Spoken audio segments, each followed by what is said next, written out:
Hello ವೀಕ್ಷಕರೇ, simply kitchen ಚಾನೆಲ್ಗೆ ಸ್ವಾಗತ.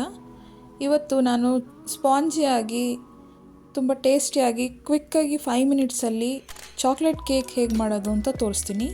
ಯಾರು ಬೇಕಿದ್ರೂ ಮಾಡ್ಬೋದು, ನೀವು ಒಂದ್ಸರಿ ಟ್ರೈ ಮಾಡಿ.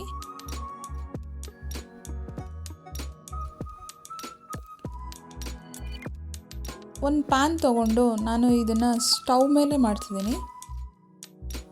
ಇದೇ ಪ್ಯಾನಲ್ಲಿ ಮಿಕ್ಸ್ ಮಾಡಿ ಅದೇ ಪ್ಯಾನಲ್ಲೇ ಬೇಕ್ ಮಾಡ್ತಿದ್ದೀನಿ. ಮಿಕ್ಸ್ ಮಾಡೋದಕ್ಕೆ ಪ್ಯಾನ್ ತೊಗೊಂಡು ಅದಕ್ಕೆ ಒಂದು ಎಗ್ಗನ್ನು ತೊಗೊಂಡು ಕ್ರ್ಯಾಕ್ ಮಾಡಿ ಹಾಕಿದ್ದೀನಿ.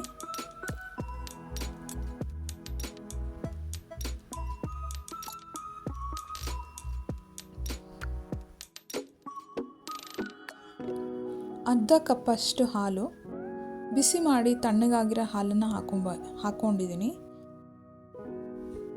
ಡೈರೆಕ್ಟ್ ಹಾಲು ಹಾಕಬಾರ್ದು, ಬಿಸಿ ಮಾಡಿ ತಣ್ಣಗೆ ಮಾಡಿ ಹಾಕಬೇಕು.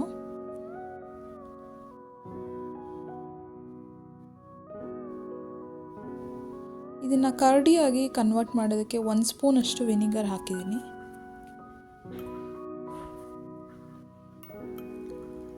ಅರ್ಧ ಸ್ಪೂನು ಬೆಲ್ಲದ ಪುಡಿ ಹಾಕ್ತಿದ್ದೀನಿ. ಅದು ಬೆಲ್ಲ ಮೆಲ್ಟ್ ಆಗೋ ತನಕ ಈ ಥರ ಒಂದ್ಸರಿ ಬೀಟ್ ಮಾಡ್ಕೊತಾ ಇರಬೇಕು. ಎಲ್ಲ ಮಿಕ್ಸ್ ಆಗಬೇಕು ಫುಲ್ಲು. ಅದು ಜಾಗ್ರಿ ಪೌಡ್ರೂ ಮೆಲ್ಟ್ ಆಗಬೇಕು. 1 ನಿಮಿಷದಷ್ಟು ತಿರುಗಿಸ್ಕೊತಾನೆ ಇದ್ದರೆ ಸಾಕು. ಬೀಟ್ ಮಾಡಿಕೊಂಡ್ರೆ ಈ ಥರ ಬರುತ್ತೆ.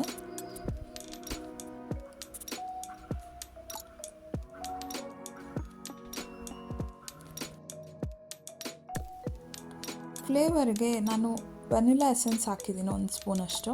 ನೀವು ಬೇಕಿದ್ರೆ ಕಾಫಿ ಪೌಡ್ರು ಹಾಕೊಬೋದು, ಅದು ಟೇಸ್ಟಿಯಾಗಿ ಚೆನ್ನಾಗೇ ಇರುತ್ತೆ ಫ್ಲೇವರು. ಕಾಫಿ ಪೌಡ್ರನ್ನ 1 ಸ್ಪೂನ್ ನೀರು ಹಾಕಿ 1 ಸ್ಪೂನ್ ಕಾಫಿ ಪೌಡ್ರ್ ಹಾಕಿ ಮೆಲ್ಟ್ ಮಾಡಿ ಹಾಕಬೇಕು. ನಾನೀಗ ವೆನಿಲಾ ಎಸೆನ್ಸೇ ಹಾಕಿದ್ದೀನಿ 1 ಸ್ಪೂನಷ್ಟು.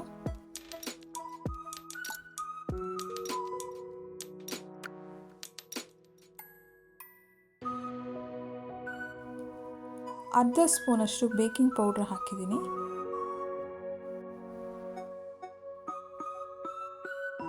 ಕೋಕೋ ಪೌಡ್ರ್ 2 ಸ್ಪೂನಷ್ಟು ಹಾಕಿದ್ದೀನಿ, 2 ಟೇಬಲ್ ಸ್ಪೂನ್.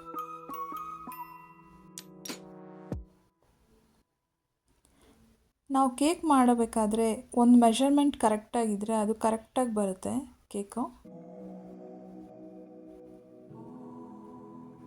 ಗೋಧಿ ಹಿಟ್ಟು ಅರ್ಧ ಕಪ್ಪು. ನಾವು ಅರ್ಧ ಕಪ್ಪು ಗೋಧಿ ಹಿಟ್ಟು ತೊಗೊಂಡ್ರೆ ಅಷ್ಟೇ ಕನ್ಸಿಸ್ಟೆನ್ಸಿಲಿ ಅರ್ಧ ಕಪ್ ಅಷ್ಟೇ ಜಾಗ್ರಿ ಪೌಡ್ರ್ ತೊಗೊಬೇಕು.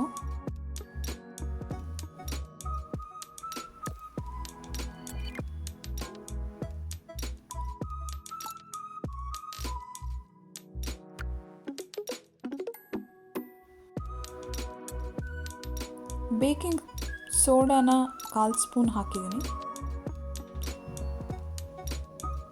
ಈಗ ಕ್ವಿಕ್ಕಾಗಿ ಒಂದು ಸ್ವಲ್ಪನೂ ಲಂಪ್ಸ್ ಇಲ್ಲದೆ ಇರೋ ಥರ ಮಿಕ್ಸ್ ಮಾಡ್ಕೊಬೇಕು.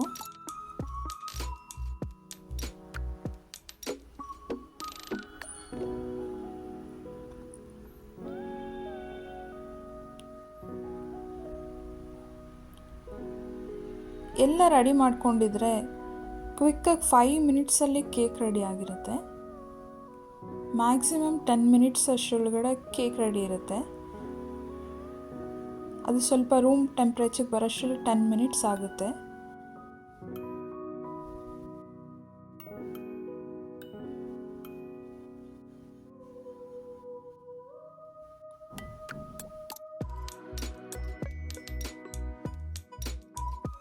ನಾನು ಕುಕ್ಕಿಂಗ್ ಆಯಿಲೇ ಹಾಕಿದ್ದೀನಿ. ನೀವು ಬೇಕಿದ್ರೆ ಆಲಿವ್ ಆಯಿಲು ಹಾಕೊಬೋದು. 2 ಸ್ಪೂನಷ್ಟು ಕುಕ್ಕಿಂಗ್ ಆಯಿಲ್ ಹಾಕಿದ್ದೀನಿ.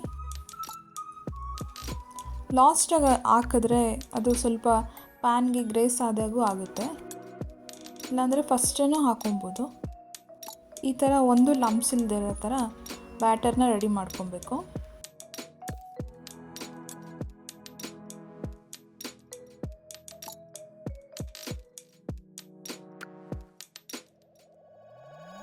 ನಾನು ಸ್ವಲ್ಪ ಚಾಕೋ ಚಿಪ್ಸ್ ಹಾಕಿದ್ದೀನಿ. ನೀವು ಬೇಕಿದ್ರೆ ಮೇಲ್ಗಡೆ ಡ್ರೈ ಫ್ರೂಟ್ಸ್ ಏನಾದ್ರು ಹಾಕ್ಬೋದು, ವಾಲ್ನಟ್ಸು, ಆಲ್ಮಂಡ್ಸು ಎಲ್ಲ. ಸ್ಟವ್ ಆನ್ ಮಾಡಿಕೊಂಡು ಇದು ಬೇಕ್ ಮಾಡೋಕ್ಕೆ ಇಡಬೇಕು. ಫುಲ್ ಲೋ ಫ್ಲೇಮಲ್ಲಿ ಲಿಡ್ ಕ್ಲೋಸ್ ಮಾಡಿ ಬೇಕ್ ಮಾಡ್ಕೊಬೇಕು. 2-3 ಮಿನಿಟ್ಸ್ ಆದಮೇಲೆ ಈ ಥರ ಒಂದು ಸ್ಟಿಕ್ ತೊಗೊಂಡು ಚೆಕ್ ಮಾಡಬೇಕು. ಸ್ಟಿಕ್ ಆಗಿಲ್ಲ ಅಂದರೆ ರೆಡಿ ಇದೆ ಅಂತ. ಇದು ರೂಮ್ ಟೆಂಪ್ರೇಚರ್ ಆಗೋದಕ್ಕೆ ಬಿಟ್ಟು ಸರ್ವ್ ಮಾಡ್ಬೋದು. ನೀವು ಬೇಕಿದ್ರೆ ಚಾಕ್ಲೇಟ್ ಸಿರಪ್ ಹಾಕ್ಬೋದು ಮೇಲೆ. ಟೇಸ್ಟಿಯಾಗಿ ತುಂಬ ಸ್ಪಾಂಜಿಯಾಗಿ ಚೆನ್ನಾಗಿರುತ್ತೆ. ನಾನು ಮಾಡಿರೋದು ನಿಮ್ಗೆ ಇಷ್ಟ ಆದರೆ ಲೈಕ್ ಮಾಡಿ, ಸಬ್ಸ್ಕ್ರೈಬ್ ಮಾಡಿ. Thank you for watching.